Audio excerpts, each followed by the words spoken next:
mine. I got Dave, Derek, and Jonathan all on the MTI Athlete Team. And a little bit of something different for us today. Jonathan had asked about some programming, in-season strength for endurance. He's training up for a 100-mile gravel race just in a couple weeks now, right, Jonathan? And then a big ultra marathon in the summer. And so he wanted some programming instruction on in-season strength training for endurance athletes. So we're going to do a little bit of that, just some programming instruction. Then I'm going to take, see any types of questions these guys might have. So we'll go ahead and go start. I'm going to go ahead and try to share my screen and see how this works here.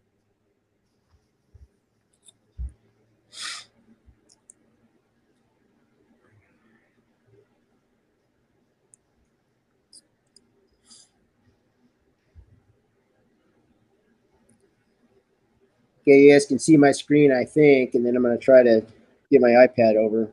Yeah, we can see that. Yeah. There we go. Can you see my iPad now? I hope. Yeah. So you should just see a whiteboard, right? Hopefully. Yeah. Correct. Yep. Okay. Okay, so let me kind of get set up here. So in-season strength.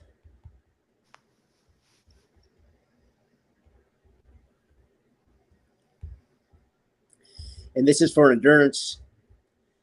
So what I'm talking about is like somebody like Jonathan, who is an endurance athlete. He's well in, even though his big event isn't till the summer. He's this far out. You got to start working on his programming and base training for that. And so when I say in-season strength for endurance athletes, these are guys who are spending most of their time doing their endurance sport mode training, whether that be aerobic base development, intervals, hill work, whatever it is. And that's generally mode specific to the mode that they're going to be training in. So there's a couple things that we want to think about when it comes to in-season strength training or gym-based strength training. Number one is we don't want to hurt the endurance training. And by that, I mean because of fatigue or soreness. So I don't want Jonathan to come into the gym and do a super intense strength session that has a high volume or something, such that when he goes to do his cycling now or running later, he's too sore to do it, or soreness or fatigue limits what he would regularly be doing during endurance training. And second, the goal of in-season strength for endurance athlete is just to maintain strength. It's not to build. And so what I mean by that is I'm not interested in trying to get the endurance athletes stronger when they're in-season training their endurance stuff. I just want to maintain the strength they hopefully build up during the off-season when they can train strength a little bit more. There is differing research and studies and evidence in terms of how much strength training impacts endurance performance.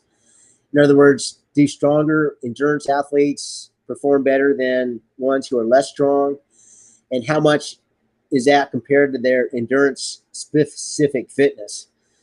And from my perspective, I see strength for endurance not necessarily to help excuse me, to help the endurance athletes perform better in their sport, but rather to help them be more durable so they don't get injured during the sport. I'm not too sure I can do much for Jonathan, doing strength training, that his time wouldn't be better spent, even from a muscular strength perspective, running or cycling for his sport. There are just two types of different strength endurance versus max effort strength. So my focus is just on to maintain his max effort strength with an idea that hopefully that strength will help keep him more durable as he goes through the season. So with that in mind, what does that mean in terms of programming? For strength programming is there's no assessments. I don't do a 1RM, or it's not assessment based.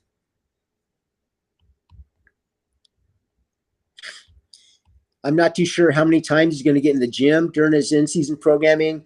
Maybe 1 to 2 times a week. In my programming, I have him come in at most twice a week, and towards the peak of the endurance programming, maybe 1 time a week or none. So he's not going to get a lot of time into the week. I'm not too sure how he's going to feel when he's coming in. So it's not like I want to do, excuse me, a 1RM, a 1 rep max assessment at the beginning of the cycle, and then him use that assessment and percentage-based programming through the rest of the cycle for his strength work. So what does that mean in terms of programming? So generally for the strength sessions, I want to keep these pretty simple. One is the first circuit. I want to have a heavy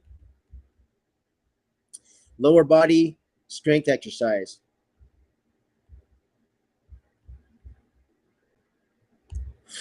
And by heavy, what I'm talking about heavy is I manipulate how much weight is on the barbell by how many reps I have you do per set.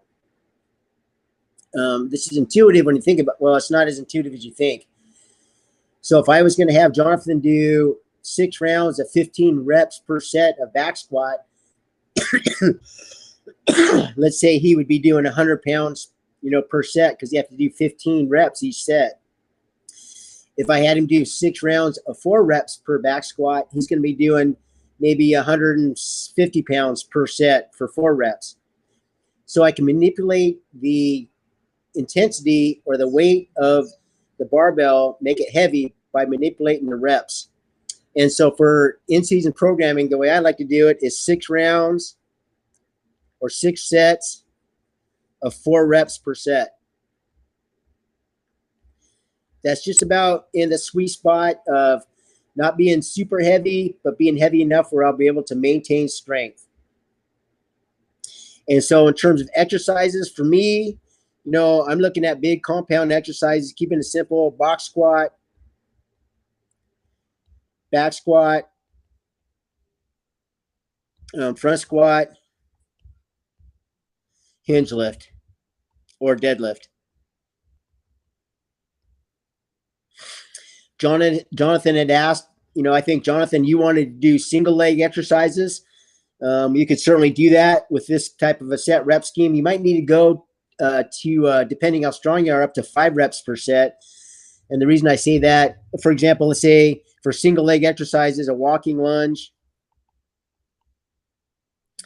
a Bulgarian split squat.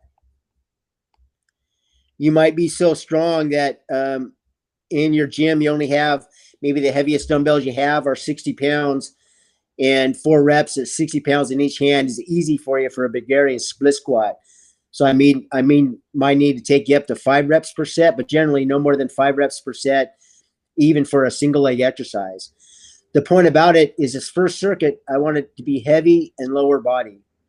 In terms of durability for endurance athletes, unless you're a swimmer, durability is all going to be around the legs, hips, knees, ankle stuff. So I want to make the first circuit lower body, and I want it to be heavy, and also to maintain that strength. Any questions? Yeah, maybe we'll get into this, but how would you structure this heavy day around running, right? Because a typical running week is going to have, let's say, maybe 1 speed day or higher intensity day, 1 longer run day. Like, how would you structure this in the week? It kind of, that kind of depends on what your volume is. Maybe, for example, in my programming, I generally have the higher volume days on the weekends. So maybe have the athlete come in and do this on a Monday or on a Tuesday after his Sunday rest day. I think in my 100-mile plan, I think I have it, or my easing strength plan, I think I have it on Tuesdays. Generally, even if you're doing higher intensity stuff like sprints, I'm just trying to think what would be the best impact of this that wouldn't impact your volume day. I guess I'd probably want to do the strength training before lower intensity, higher volume day on the on the endurance side.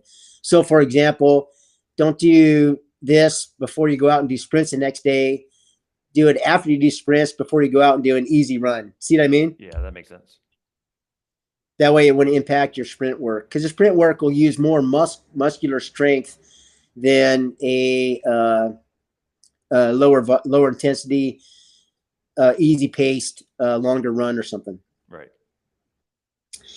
Okay, the second part of programming is I want an upper body press and an upper pull in a circuit, and generally at a 6x5, 6 rounds, 5 reps, set rep scheme. So that's going to be what I call moderate intensity, so moderate loading. Enough to maintain strength, not really enough to build a lot of strength. Also, not enough volume to make you too sore.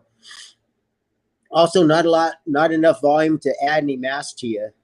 So I'm not interested in adding mass, especially to endurance athletes or for an athlete in an endurance cycle. I don't want to add any upper body mass to them. It just slows them down. So, for example, 6 rounds of 5 bench press, increase weight to hard but doable, and then 5 pull-ups, and then a stretch.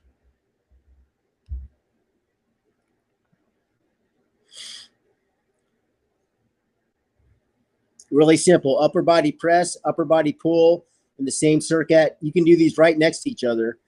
You can go right for the bench press to, take a quick short break, right to the pull-ups. You don't need to take much of a break. Just really efficient programming. And there's more to this, but before I go to more to this, I want to do the warm-up. Generally for a warm-up like this, you can do a warm-up in 3 rounds. And I generally want to put in the warm-up the upper or the lower body exercise, strength exercise. So if this is going to be a back squats, 4 back squats, 6x4 back squats in a stretch,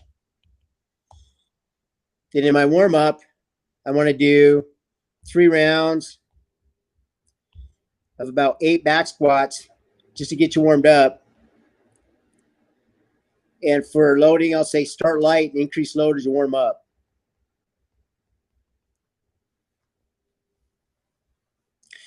The reason I do this is I get you warmed up for the coming back squats, and you're able to get heavier faster in these sets right here, and it's just really efficient programming. You're going to be warmed up for the heavy back squats when you get to them. Generally, so the lower body exercise, generally an upper body press.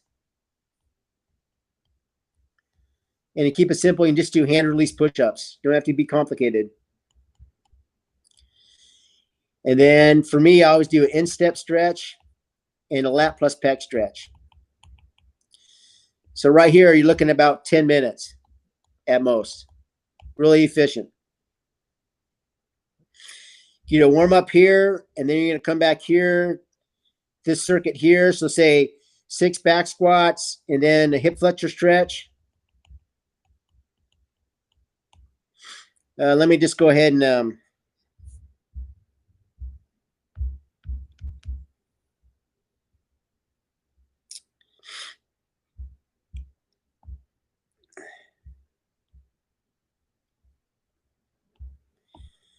we'll just go ahead and design this really quick.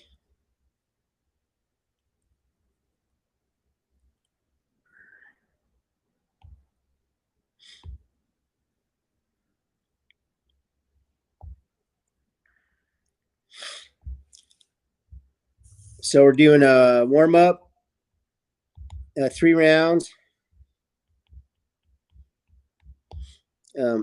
8 back squat, increase hard but doable. No, I guess start light, and then add weight as you warm up. 8 hand release push-ups, instep, and lat plus pec stretch. Then part 1, 6 rounds, 4 back squat,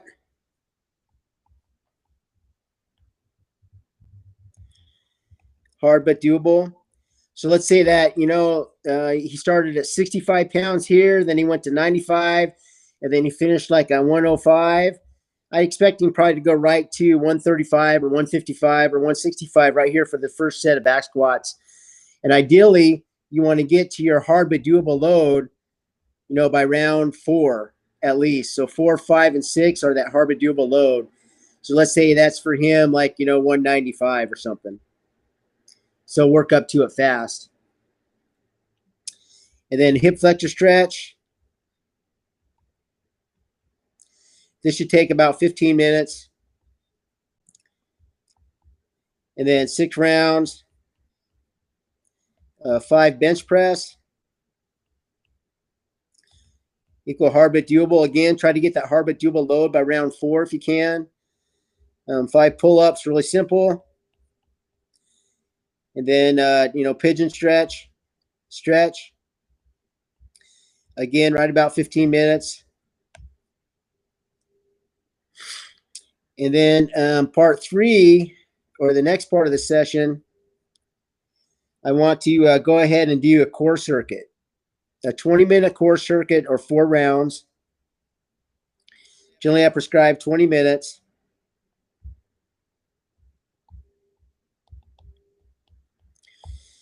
And for my programming methodology, I want a total body core exercise,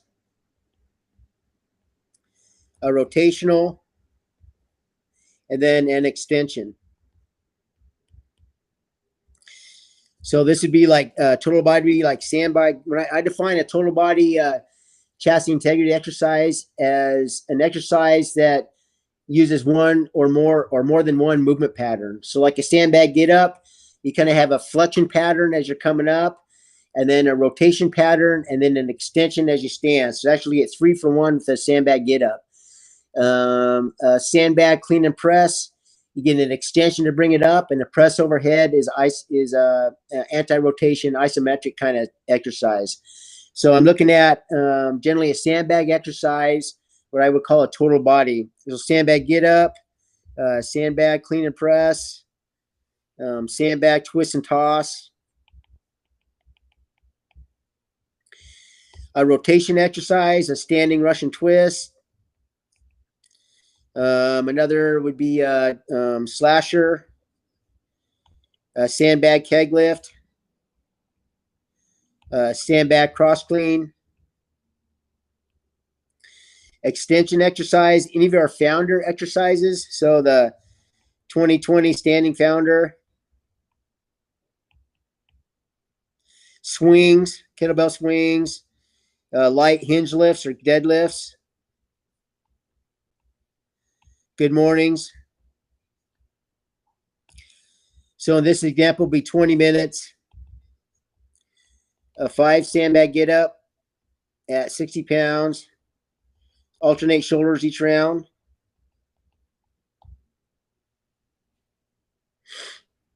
Five sandbag keg lift,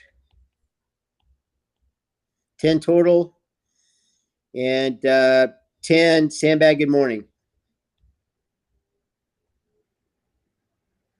Just a 20-minute grind.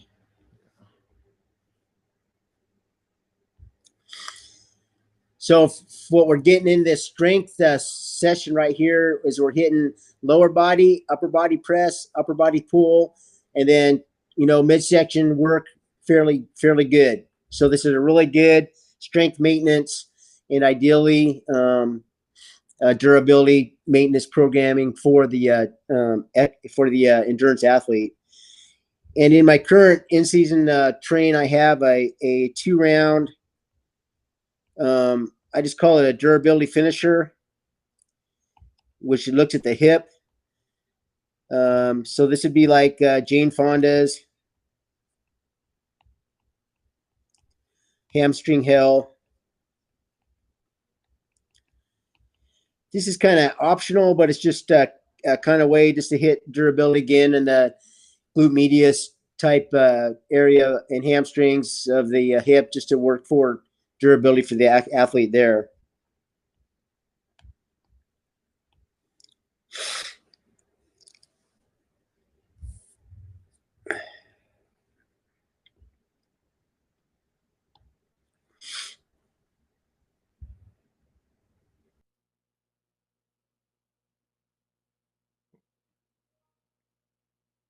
Did we lose him?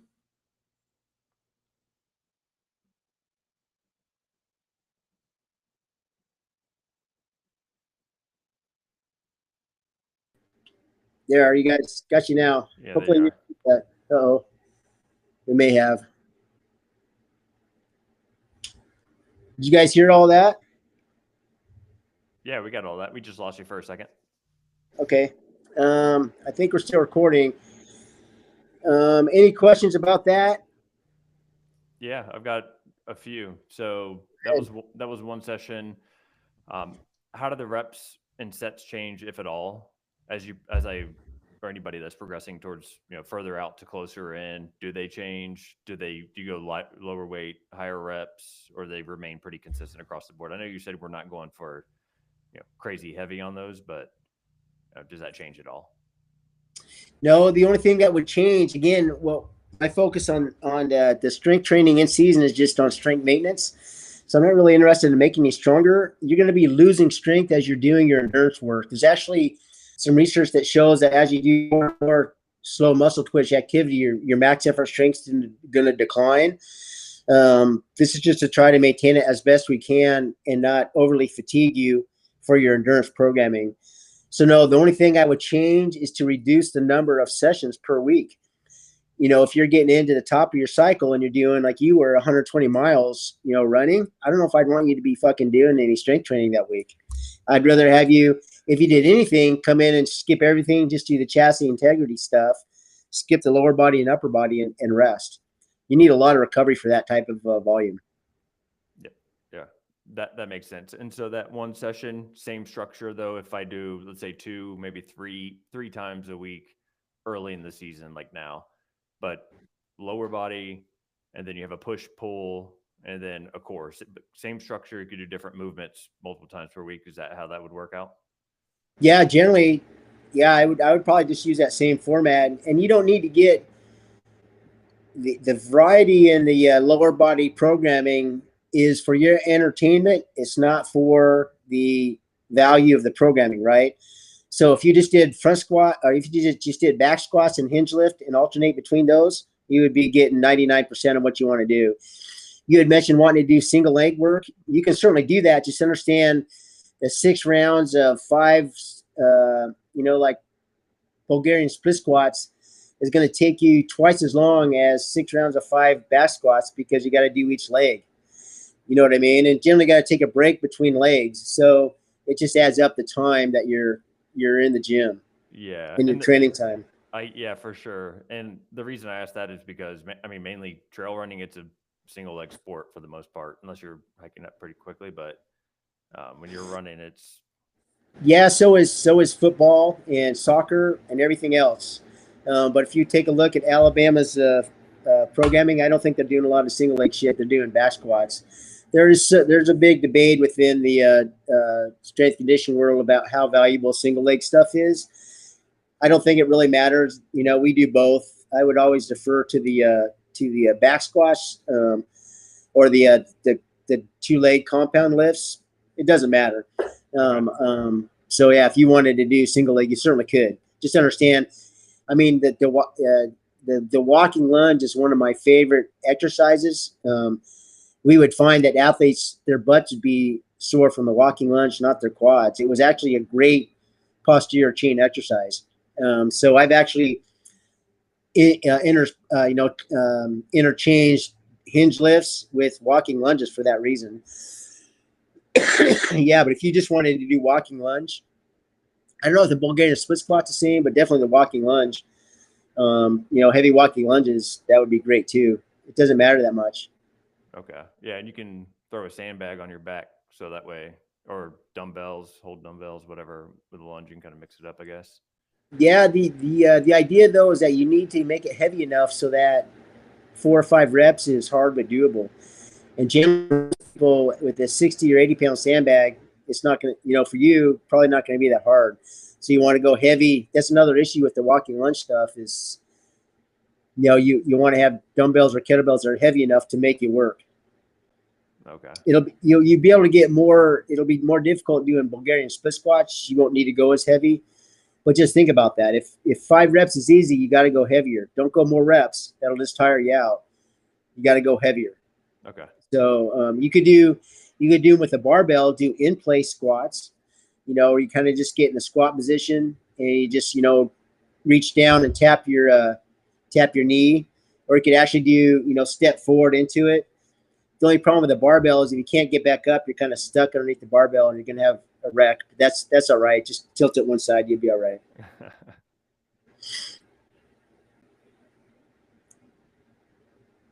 Any other questions about that? I'm good with that. I don't know if anybody else has any questions. I just real quick on the hard but doable. One of the things I really like about MTI is like it's always max efficiency, right? It's always like getting to the point and doing the least number of reps for the max amount of effect.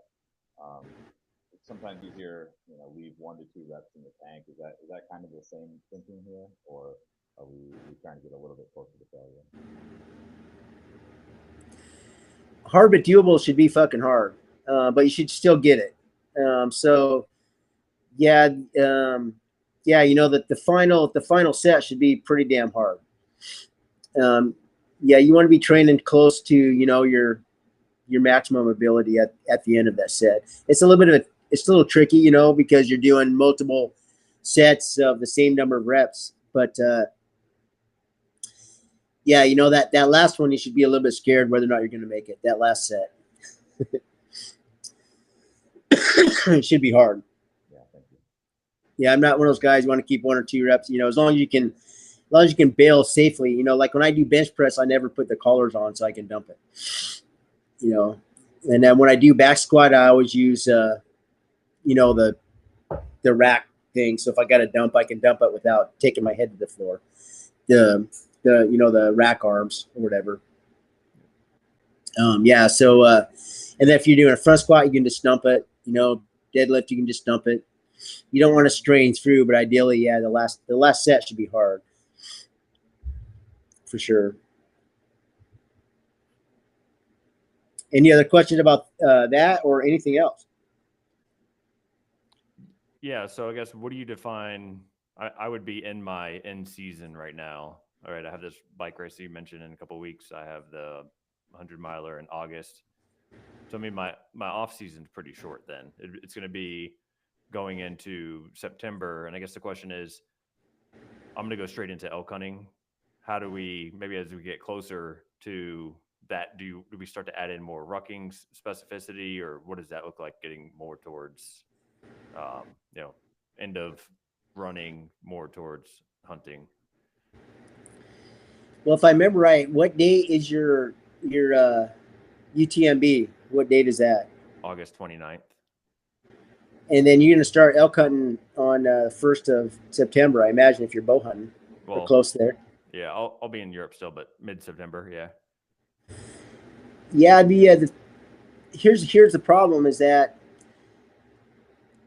if you take away from your running to ruck, I don't know that rucking is going to help your running. And if your goal is to maximize your performance at that race, which I think it is, I wouldn't even fuck around with rucking. I would just peak to that race. I mean, if you were to tell your endurance coach that you're going to be doing some rucking, he would have a shit fit, I assume. I'd do it. Yeah. So yeah, I mean, is there a way that you can combine rucking and running? Perhaps will rucking transfer over to running? I don't know. You see what I mean? There's all these different factors that are in there. But yeah, I wouldn't do any extra lifting. You may be able to do some heavy rucking based on time to take the place of some of your running volume, but understand that's going to pull away from your running performance, I assume. So if you want to do the best you can on that fucking race, then just do that race, and then just understand you might suffer a little bit on your heavy pack out with your elk, which would be worth it if you Yeah. crush that, right? You see what I mean? You Yeah. can't train for multiple things well at the same time. You just can't do it. Okay, that makes sense. But if you wanted to, if you weren't concerned about that so much, then you could. I wouldn't add any more lifting. I would just add some, heavy rucks. I'd go heavy, like 75 or 90 pounds, for, maybe once a week for an hour or two as you get to that, then maybe that last month of August. But again, my only concern is that would fatigue you later for your, maybe try it once and see how you feel. And if you feel it in your regular running volume, then I would definitely pull it back. But better would be just to, get back from Europe and throw it on a couple times, and so you're not totally mentally unfit for it, and then go out and do it. Understand, unless you kill the elk the full first day, you're still going to be running around with your 45-pound pack or whatever it is as you're doing your scouting around and stuff. So I don't know if I'd worry about it that much, Jonathan. Okay. Yeah, that makes sense. And it's about 45 pounds, not as light as you, whatever you said you were, 20, 30 pounds. Yeah, my base weight is under, that's before food and stuff, but it's pretty light. That's without my bow, but yeah. And I would, go ahead. I was going to say, any issues with doing this for 6-7 months? I mean, it's pretty straightforward, right? It's lower, upper. I think the only issue, if it's even that, is just training boredom or training ADHD. So just mixing up the movements. But other than that, any issues with running this for the next 6-7 months straight? No, I think you'd be fine. Doing it, you could. The only problem, the only variety the way to make it more intense would be to add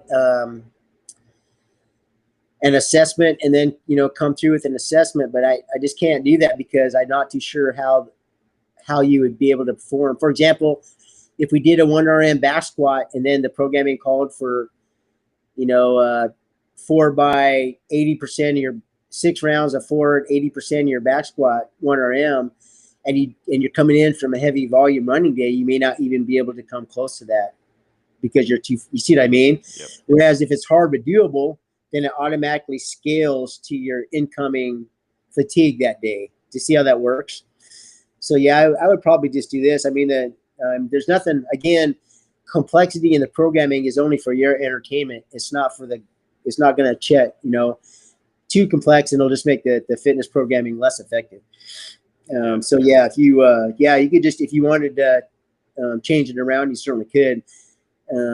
But I definitely wouldn't go any more volume because you don't want to put on weight, and what you don't want to do is fatigue your muscles, and you'll fatigue your muscles not by going heavier, but by going lighter and more volume. That's fatigue for running the next day, which is counterintuitive. But I was just about to say that that's counterintuitive. I don't want to say a lot of people, but I guess maybe common thinking, what people think. I've seen some endurance coaches prescribe volume or strength, high volume, like 30 reps per set to train those muscles, and I've never done that. I need to take a look at the research. I don't think it's that effective. I think you're just pre-fatiguing the muscles for the guy, right? Believe me, for a new athlete, doing a set of leg blasters is he'll be much more sore the next day than doing 6x2 back squats. You may be sore for the back squat, but you're much more sore from the leg blasters. It's just so much more volume. But so I would the weight high and the set reps per set low, the intensity high and the volume low. Volume is like the total number of reps you're doing per circuit. So a 6x4 is 24 reps total volume, which is in my programming theory, it's not super intense, not super heavy. It's not quite moderate. It's right in the sweet spot in between where I can maintain your strength, but not freak you out by going too heavy. Yeah, and that makes sense. And I've also seen it's kind of popular in trail running is muscular endurance, like the split squats, the lunge jumps, the box jumps, and then progress into throwing on a vest, some weight, maybe 10 to 20% of body weight, 6x10, 6x12, anything like that. Or is it, just keeping it simple with the 6x4 hard but doable movements. I'm not too sure I understand your question. Are you asking if what I think about that type of programming, or what are you saying? Do you ever add that in at any point throughout? No, I don't know. Not for endurance. I just don't understand where you would need that power for an endurance event. Okay. Being the bulk of your endurance is going to be shuffling, right? Like mile 70 to 30. Hopefully, Right. hopefully I'm not just shuffling. Not walking, Yeah. right? Hopefully, you're not walking. So yeah, I mean, it's not like you got to go do a bunch of box jumps in the middle of it or anything. So yeah, I would. I think a lot of that stuff is a little sexy, and it doesn't have a lot of, in terms of durability. By far, I mean, there's a durability element to trail running just because all the ligament work that your ankles and knees and stuff will take. But by far, actually, the volume running that you're doing in your train up is going to do much better to train those ligaments than anything you can do in the weight room. And it's sport specific to trail running, right? In your own training, you're going to be running over routes and stuff like that and downhill. So that's the best training you're going to get. I mean, I don't know that there's anything in the weight room I could do that would do a better job than that. So I might as well use my weight room time for what I know it can do, which is just maintain strength. Got it. And that makes sense. And I do like the upper body portion because, yeah, obviously I want to do as well as I can in my races. I want to be ready for running, but running is not my job. And I also want to be a capable human being. So the upper body, the other work outside of just straight leg work is also what I'm looking for. I don't want to just be strong legs and just a wet noodle on the upper body. Well, that's something you'll have to consider if you want to do as best on this race as you could. Then I would probably recommend you cut out all of your upper body training and let your chest become a full ass spoon. I took a look at I did a research review of a ski mountaineering study, academic study, and they looked at the Austrian ski team, their ski mountaineering team, and the guys on the team, you should have seen their upper body. They looked like, they were starved. Yep. But the guys on the Tour de France and everything else, so that upper body mass is just slowing you down. Yep. Remember that all training is cumulative. And what that means is that if you train upper body in the past, you get away from it for 6 months, you come back to it, it'll come back fast. It won't be as fast as you want it, but that training, your body will remember, and you'll be able to get that strength back faster than if you were starting from zero. Just the different things you need to consider. The question you'll need to think about in your own mind is if I want to do the best I can at this once in a lifetime race, or if I want to just go experience it and do as best as I can, but still be ready to do something else. There's two different things to consider there. And it's up to you which one you go with. I'd probably be with what you are right now, not, still want to go in and hunt and have, the upper body and stuff to do that after. But everybody's different. Yeah. And if there's some secret to accidentally putting on mass, I'd like to hear it. It's been yeah, that's right. I've never had that problem. Yeah. So you might want to, you may not have that issue for sure. Any other questions? Yeah, I got. Oh, Derek, go ahead, man. I came in late, so you go ahead. Thanks. You kind of touched on the plyometric question angle that Jonathan was getting at already. That was kind of on my mind as well. Just I've heard it referenced as far as like running economy, endurance, and stuff like that. But it makes complete sense. Yeah, I haven't seen the latest research on that. And I've done a lot of work on plyometrics in my own programming with my skiers, yada, yada, yada, yada. And I remember reading one study, and they did one group of the athletes did a full-on NSCA plyometric progression, and then the other group just did short sprints, like 25-yard sprints. And I forget what the assessment was, but both groups did the same assessment, and both groups did just as good at the end of the assessment. So sprinting from that was just as good as doing fancy plyometrics for developing, that explosive power. Running economy and stuff like that. I don't know. There may be different for at a super higher level. But I think I was talking to Jonathan about his cadence. He should be at 90. And what are you at, like 70 or something? I was at 170. Yeah, and I think it's 180 is what they say is ideal. But yeah, so that's beats per minute. So 90 steps per foot per minute. Yeah. And the way to do that and try it is you can get a metronomer on your phone and just put it in your, and try to hit your foot with it. It's amazing how fast that is. But if you take a look at the top runners in the world, the distance runners, they are running at that cadence, really short steps and a really high cadence. So in terms of running economy, for most people, spending their time just on improving their running form is much better time spent than dicking in the gym doing plyometrics, in my opinion. Yeah, I'm not too sure. I think sometimes coaches run out of stuff to do and they want to make themselves sound smart, so they put stuff in there. I've been guilty of that before, but we've definitely done some stupid stuff. Plyometrics is fun, we do what we have is contrast training. We've done that before where, for example, do your 4 back squats and then right away do 2 box jumps. Would be a way to work a little bit in there. We've done that before. That's called contrast training. And there's been some research that has shown that training power and strength together like that will make you more powerful and stronger than if you train them separately. But we found it's just pretty fun to do that, right? Just to do back squats, then right away do some box jumps. I don't know. We haven't done any study that has shown that there's this change. Even the idea of trying to assess power is difficult. Some coaches use a force plate. Some use a broad jump. We've done all of that stuff, and it just hasn't been something that's stuck around significantly in my programming. Although I did coach to Dave Hageman, and he worked with the high school football players, and he loves the power clean, so he really sees that as transferring over to that sport. So, but yeah, there's no as long as you're not hurting yourself, there's really not a lot of harm in doing that stuff if you want to. Yeah, and kind of along the same line, speaking of assessment, I seem to remember one of the studies that you guys did about how rucking doesn't transfer to running, but sometimes running will transfer to your rucking speed.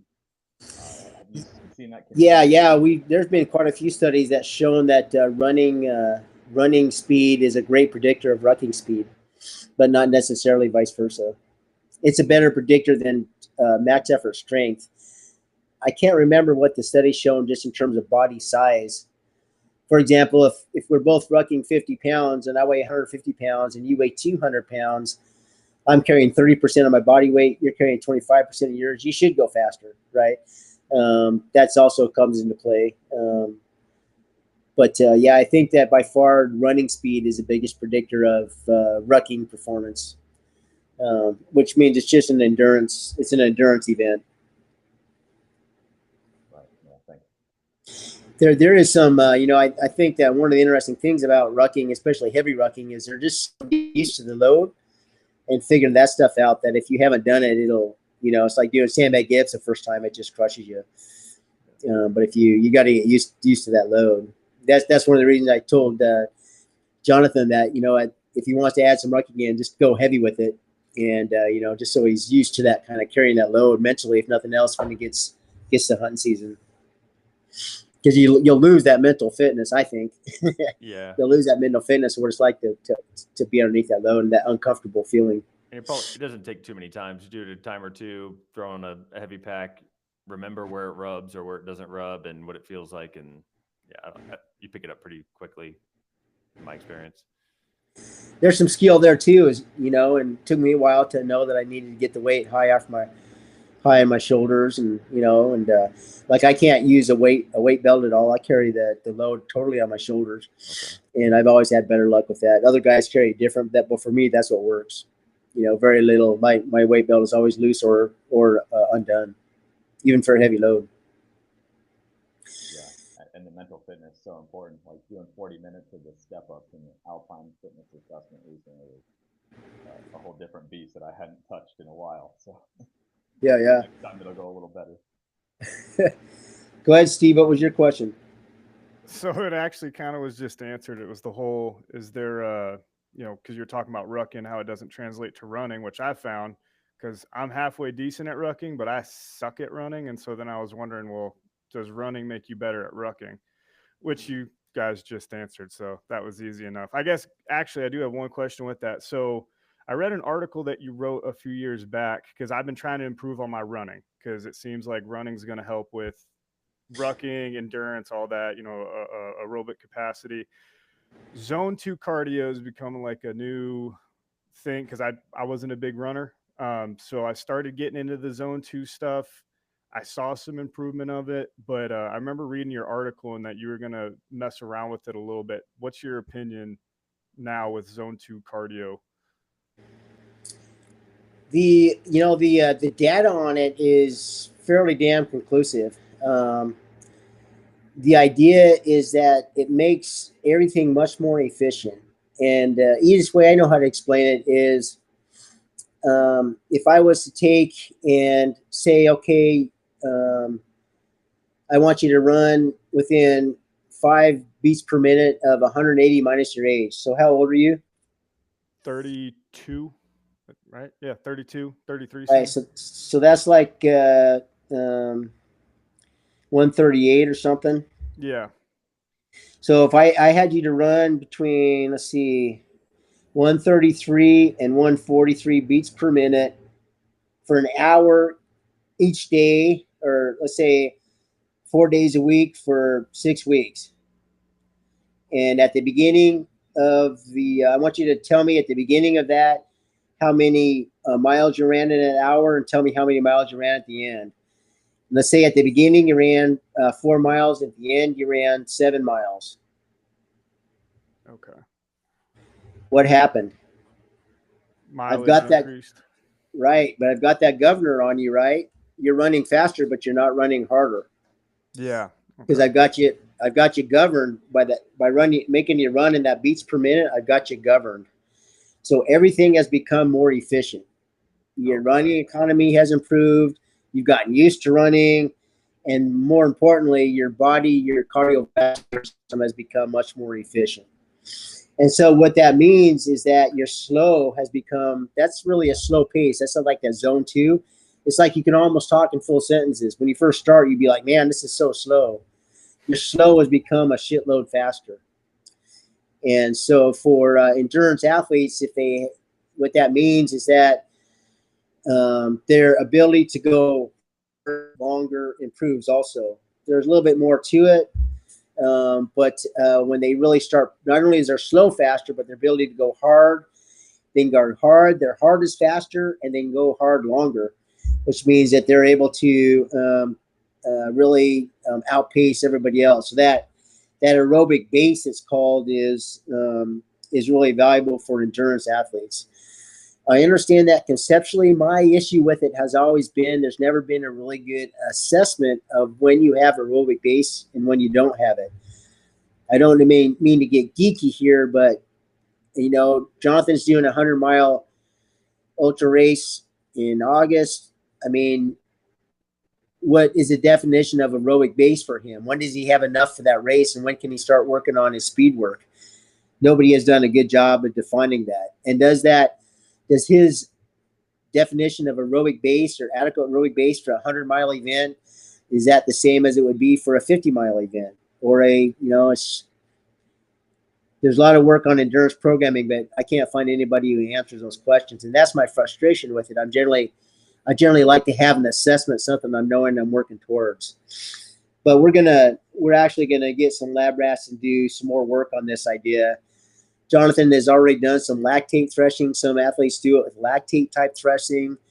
Some athletes get a VO2 max and then they do it.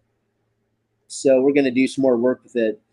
The problem from a tactical athlete perspective is to build an aerobic base takes a lot of training time, like hours. Like, how many hours were you were training? Like 35 hours a week, right? Yeah. That's 35 hours a week just a training time at the top peak of his progression. That's just running, right? So the problem for tactical athletes is you've always had so many different other fitness demands. It's difficult to build an aerobic base on you because you'd end up losing so much strength and work capacity while you're building that aerobic base. Now I need to do some more research and get better at that, but that's definitely a weak spot in my own programming is how valuable is that? And okay, now I have a strength standard for tactical athletes. I've got a work capacity standard or assessment. I've got an endurance one. In terms of pace, I don't have an aerobic base standard. I need to get one. We kind of have a test to build that, to develop that, and it's just run for 60 minutes at this governed heart rate and see how far you go. If I could figure out something that I could do with that and then base it on your age, I could say, okay, Steve, running for 60 minutes at your age, you should be able to go 5.5 miles. And if you don't, then you need to work on your aerobic base some more. I just don't have the data to be able to figure that out yet. I think I know how I could get the data. I'm not even too sure how I could get that data, honestly. I would assume that if I had like a ultra runner do it, like, how old are you, Jonathan? About to be 37. If I had Jonathan do it at the top of his cycle, I imagine his aerobic base would be really high.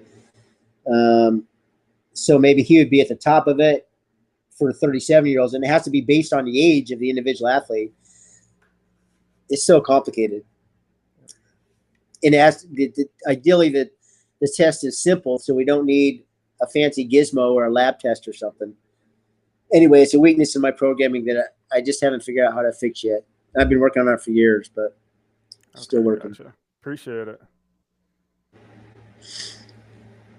Yeah. Go ahead. I'm just going to add on to that. So I've heard, and I don't know how accurate or applicable this is, that some places they'll say that once your aerobic heart rate or your heart rate when you're in your aerobic threshold is within 10% of your lactate threshold, then you're fit enough on the aerobic and you can work on other areas. But something that we can play around with. I'd be glad to do some. Yeah, I think that's what those guys, Johnston and House, do, Uphill Athlete or something similar to that. Yeah, I think that's something we should definitely look at. I think you still need a lactate gizmo to figure that out, though, right? So we're gonna try to get a couple of those lactate gizmos and test and see. What I'd like to do is if that's their standard, to go ahead and get to that standard, and then if you're at that standard, then have you run my test and see if we can get a correlation, so that the test I would have would be a more simple. Because if Derek wanted to know how his aerobic base was, he may not be willing to go out and go through all the work and money to buy a $400 lactate threshold machine and look at himself. Probably want it. Yeah, nor should he be able to have to do that, right? So yeah, I agree. It needs to be simple.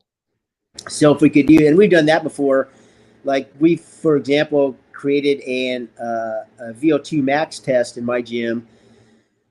And what we did was we actually had a VO2 max machine. We put several athletes and got their actual VO2 max. And then we did it's kind of like a beep test, but it's a shorter test. It's called the shuttle beep test. And then we see how they did on this beep test. And we did this calculation, and our beep test had like 97% correlation to what the VO2 max test was, which is pretty damn good. Yeah. If we could do something like that for this, we probably have to have, some type of laboratory measure, get 5 or 6 athletes, and then do this other test and kind of see where that comes out. Okay. Ideally, for all of my assessments, I want like a poor, a good, and a, poor, good, and great standard, not too complicated. Yeah, and for the threshold test, I know there's a 20-minute field test that works pretty well to find your heart rate. I think it's you warm up for 10 minutes and you go full gas 20 minutes. And you take your average heart rate over that 20 minutes, and that's your threshold. Threshold heart rate, yeah. Yeah, there's different ways we can do it. I think there's definitely some work that we could do to develop that. I just don't know how much application to have to tactical athletes. It would definitely have more application to mountain and the endurance athletes who do our stuff. I agree. That's all. Any other questions, you guys? I had one just because I'm definitely more of a tactical athlete than I am like a mountaineering athlete, and my limited experiences when I did cross country in high school, so it wasn't obviously anything near what Jonathan's doing. So when you talked about your programming today, how does that factor in of how many times a week are you doing that type of the programming that you showed us today, in addition to, and maybe Jonathan can help me out with this, is like, okay, you know, today's going to be my long distance day, or, you know, I'm actually just focusing on shorter distance, but doing it really fast. Like, you know, if I'm going to get myself into this, and I'm probably not, but, you know, if I ever wanted to do this, you know, how am I looking at this programming? You know, do I do it one day, you know, one day is a running day per week, and then the rest of it would be doing the program, or, you know, maybe three, like, how does that essentially work out?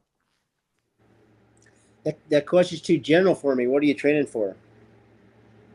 So I'm just saying in the general sense of how it would work for someone like Jonathan, who's doing an ultra marathon. I mean, again, I don't ever see myself doing something like that, but I've got a guy that's on my team that, you know, he does these ultra marathons too, and I commend him for it, but you'll never see me doing it. But I at least find it interesting and trying to understand how that kind of works out, and at least, you know, getting into a, you know, different avenue of, you know, just not a law enforcement officer does, or a SWAT officer does, and stuff like that. Well, every I don't want to say every, but every individual endurance coach might have a different way that they would do their programming. I can tell you what I did. I'll just bring up my program here.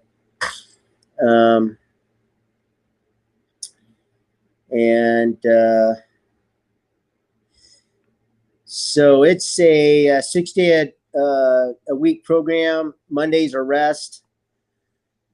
Tuesdays are threshold intervals, so that's your sprinting.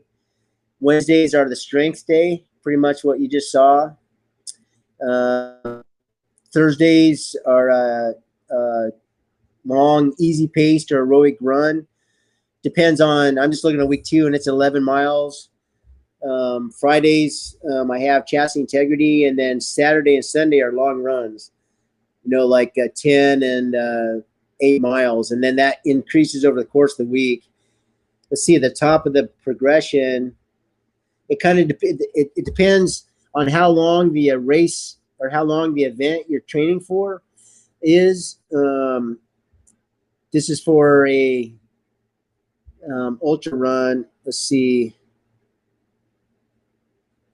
And I think at the top of my 100-mile, the long run on Saturday is 40 miles and Sunday's a 20-miler. My program is a lot different than others, but and that total weekly volume is, 58, 78, 12, about 90 miles, which is less than other coaches. So essentially, it's 4 or 5 days of running, 1 day of lifting, and 1 day of core. And some coaches will do more lifting, or so I guess what I'm saying is it kind of depends on the distance. The longer the distance that you're targeting, the more running you have to do in general. Okay, I mean, that makes basic sense to me. So yeah, I was just kind of interested in that. You know, I don't see me doing anything like that, but I always find it interesting, especially because there's a dude on my team that does it. I've built several plans where you train max effort strength and running speed together. Like we have a plan for max effort strength and 3-mile running training plan, where you actually do an assessment for max effort strength and a 3-mile run assessment, and you train those together. Most people don't do that, but we do, and we're able to see, you know, gains both running speed and max effort strength doing the same plan. You want to see as many gains as if you just did strength alone or running speed alone, but it's kind of cool to train those together.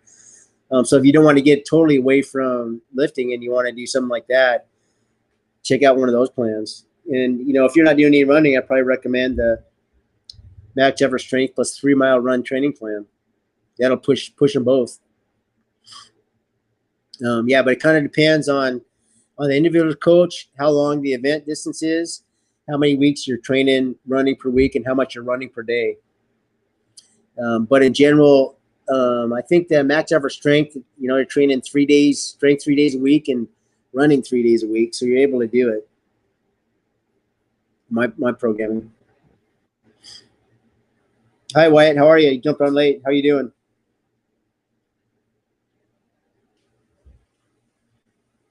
Oh, we can't hear you. You're on mute. Can you hear me now? We can hear you, Rob. Can't hear Wyatt though, right? Yeah. Yeah. Wyatt's up in Valdez last week. I didn't answer your question super well, Dave, but your question dumb. It wasn't specific enough. No, and that's fair. It was a dumb answer. It was only a dumb answer because the question was dumb. No, that's fair enough. I can understand that. But no, I mean, I get it. You know, it is a very general question, but when it comes to the stuff like that specifically Jonathan does, you know, I'm illiterate to it. I don't know it enough, and I've done it. Like I said, in high school when I did cross country, I did it on a very, very low kind of scheme where we would mainly focus on distance running, maybe doing like 5 or 6 miles a day. And then there were 1 or 2 days where we focused on shorter distance, but going as fast as we can, kind of sprinting techniques. But we never, and again, probably because it was, you know, only 3.2 miles, we never did any sort of other type of strength exercise other than that. So that, you know, I only have the just go and run. And that's kind of what it was. So I find like the integrating all the strength and endurance and all that kind of stuff just interesting, and it's kind of, it gives me a base to jump off of essentially. And I try to concentrate it works for me at least, my hard days. So if I do a hard day, interval run, I'll try to strength train that afternoon, and in that order specifically, because running's my priority. I do that first. I'll strength train the same day, and then try to keep the hard efforts as far as part as possible, so that way the next day or two or true recover from that effort, and then hit it again hard. So just kind of like hard days hard, easy days easy. And that works for me. Okay, that makes sense. That's an interesting way to do it. I haven't thought about that, but I guess you could do that with my programming as long as you take the next day rest. You'd want to take the next day full rest if you could.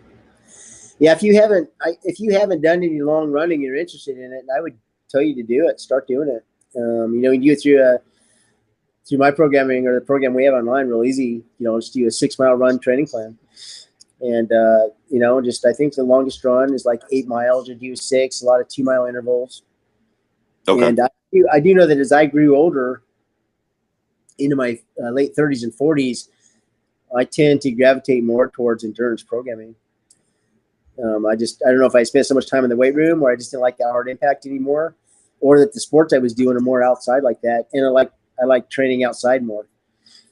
So there's different ways to do it, but yeah, if you've never gone like on a 15-mile run, it's pretty cool to do it when you do it. It's pretty nice. It's actually not Jonathan will attest. Especially if you're doing a trail run, it's pretty cool. I mean, it's a different experience. It's definitely worth it. Yeah, and I used to hate it, right? So I started when I was 30. It's not like I've been running my entire life. So it's just a slow progression over time.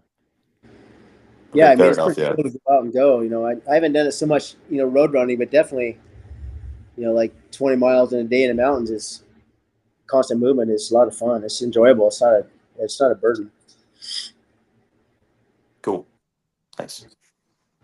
Any more questions from you guys before we see if Wyatt has one?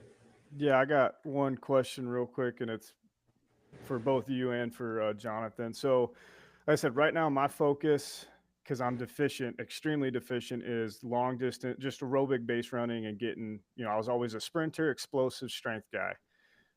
Trying to get more into the aerobic world and doing long distance running. So but because of my profession, I don't want to get too far away from strength. So if I did like 1-2 days of strength training and then the rest like zone 2 cardio, zone 3 intervals and stuff like that, would that be beneficial, or should I cut that back to even like 1 day of strength training and the rest just focus on running because of how much I suck at running? Yeah, I don't know that you don't need to do it yourself. I have a, let's see, I have a max effort strength plus aerobic based training plan. Okay. And let's see, that strength is, I'm just looking at the schedule right now. It's,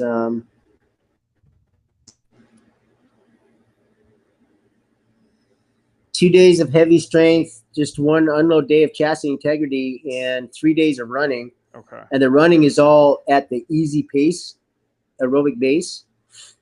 I'd probably start you right there. It's time based. And what I mean by time based is instead of having you going out and running 6 miles, you just go out and run for 60 minutes at that heart rate. Okay. Was that be like the max effort, like 5 mile training program? Because I started looking at those guys. It's called the max effort strength plus aerobic based training plan. Okay. Awesome. Perfect. Thank you.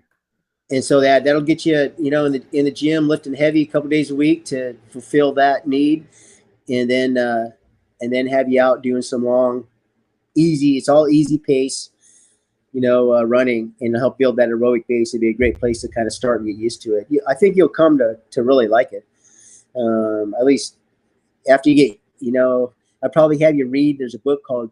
You don't need to read it. You just Google or go to AI. Proper running technique, and there's one. It's called Chi running or pose running. POSE. Pose is some acronym, but they'll give you the basics of running technique that is best for distance running. It's generally short steps on a cadence, leaning forward, heel first, not hitting toes hitting the ball of your foot, not hitting your heels. And if you're able to work on that at the same time, you become much more running efficient, and running won't beat you so much. A lot of people, when they go out and they run, they'll hit heel first. They just beat themselves to death. And if you fix your technique, it'll make running much more enjoyable. Almost when I've been able to do pose running correctly, it's like I'm not even working and I'm still moving. It's amazing. I'll give that a read too. What's that? I said I'm going to give that a read too. Yeah. I mean, it's pretty universal. So you don't want to, and then invest in some Hokas. Jonathan doesn't like Hokas, right? But no.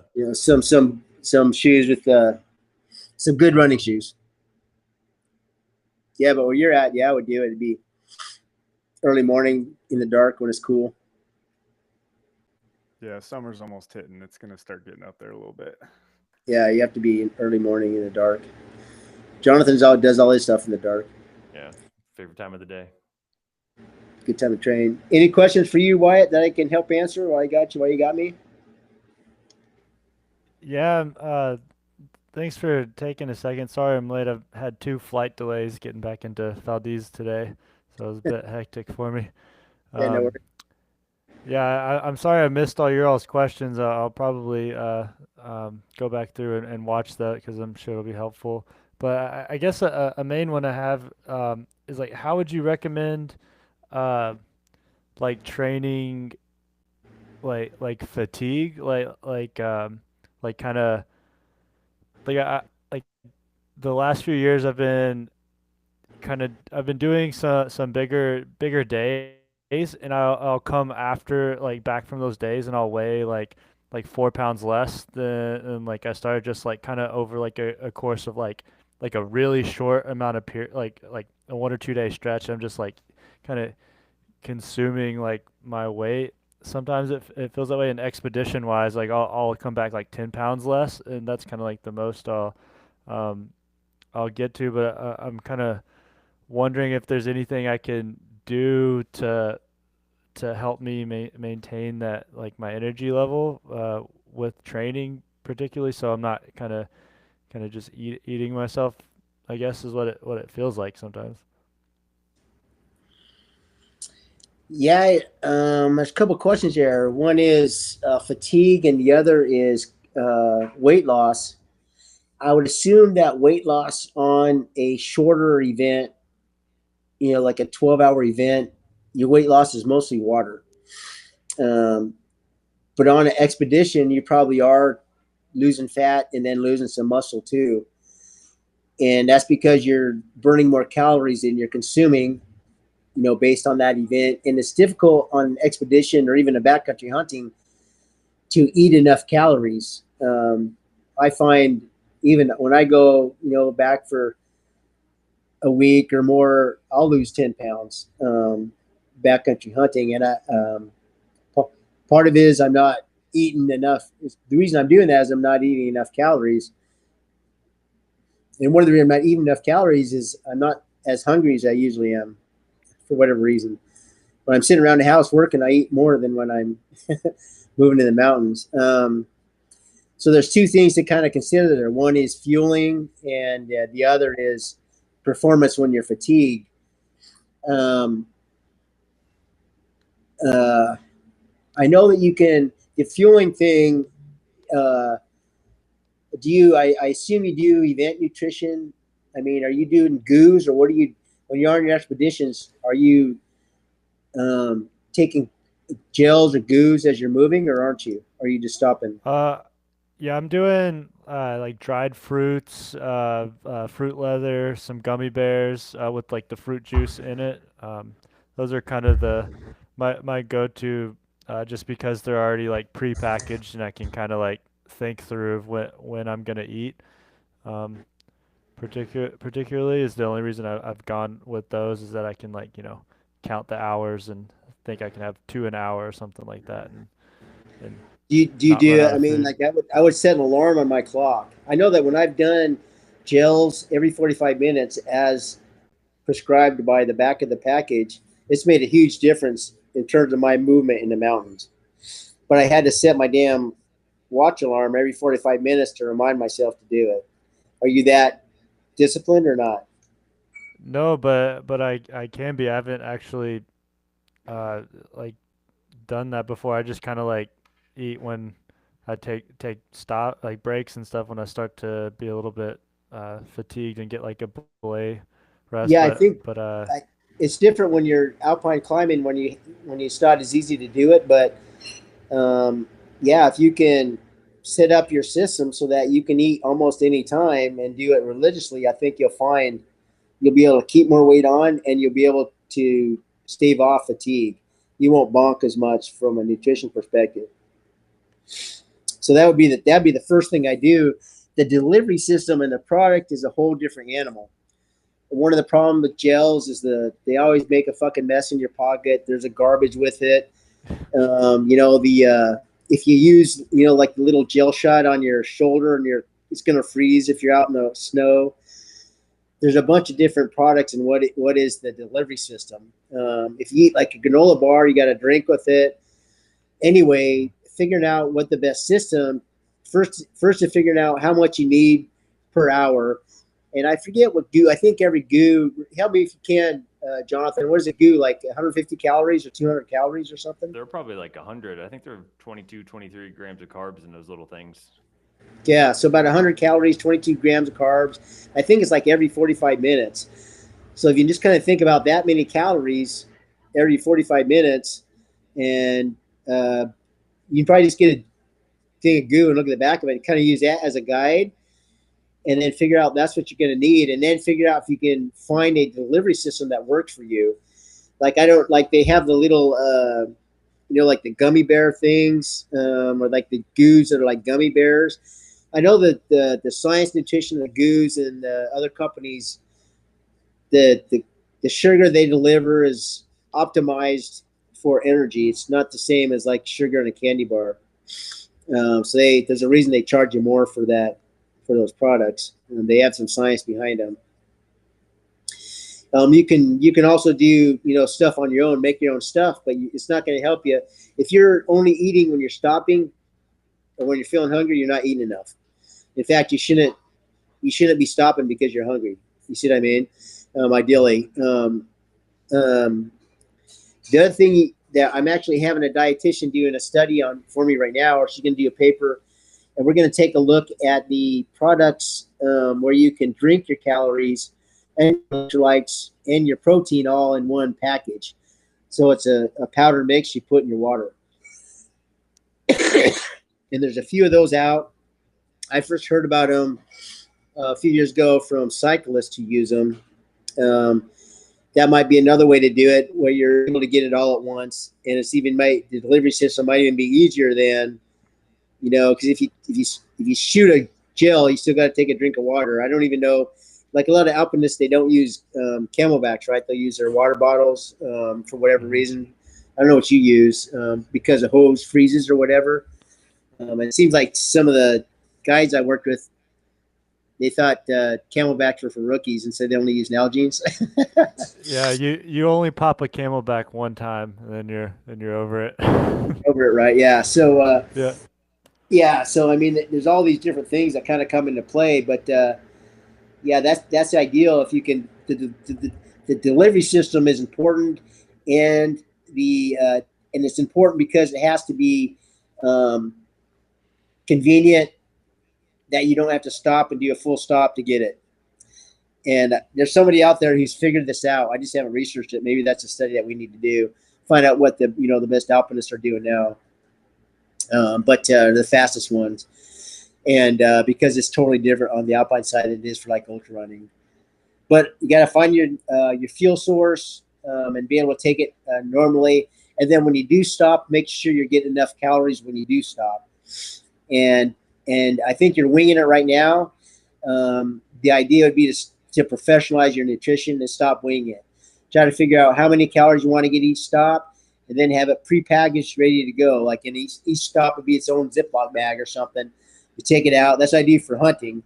Every day I'd have a Ziploc bag, all the shit I was going to eat in that day. And I made sure I ate it, and I tried to make sure I ate it all, and then I would get as many calories I wanted to get that day. So to professionalize your nutrition would help with that.